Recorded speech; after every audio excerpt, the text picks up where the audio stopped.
Psalm ya vunharhu. We hosi, valala va mina a hi ku tala ka vona. Va tele lava ndzi pfukelaka. Va tele lava vulavulaka hi mina va ku, Xikwembu xi nga ka xi nga n'wi pfuni.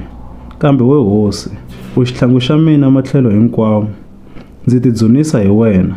Hi wena u ndzi nyikaka xiyimo. Ndzi tlakusa rito ndzi huwelela eka hosi.